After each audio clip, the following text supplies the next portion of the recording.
গল্পের নাম বৃদ্ধ বাবার কান্না। সন্ধ্যার সময় ব্যস্ত শহরের এক রেল স্টেশনে ভিড় কমে এসেছে।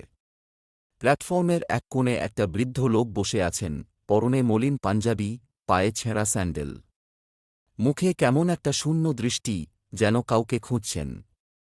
সোনালি, এক বিশ্ববিদ্যালয় শিক্ষার্থী, ট্রেনের জন্য অপেক্ষা করছিল। বৃদ্ধ লোকটিকে দেখে কৌতূহল হল।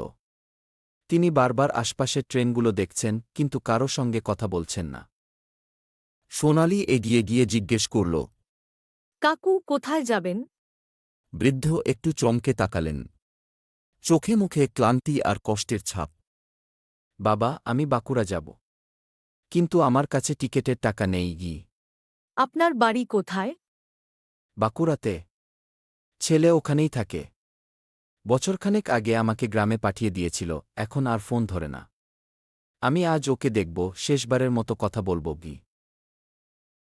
এই নিন কাকু, টিকিট কেটে নিন। আর চিন্তা করবেন না, সব ঠিক হয়ে যাবে। বৃদ্ধ লোকটি টাকা দেখে হতবাক। চোখে জল চলে এল। কাঁপা কাঁপা হাতে টাকা নিলেন। মা, তুমি কে? সোনালি হেসে বলল, আমি আপনার মেয়ের মতো।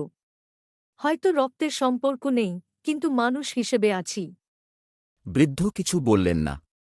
শুধু সোনালির মাথায় হাত রাখলেন, যেন বহুদিন পর সত্যিকারের সন্তানের ছোঁয়া পেলেন। এই গল্পটি বাস্তবে ঘটে যাওয়া অনেক ঘটনার প্রতিচ্ছবি। বৃদ্ধ বাবা মায়ের দায়িত্ব এড়িয়ে গেলে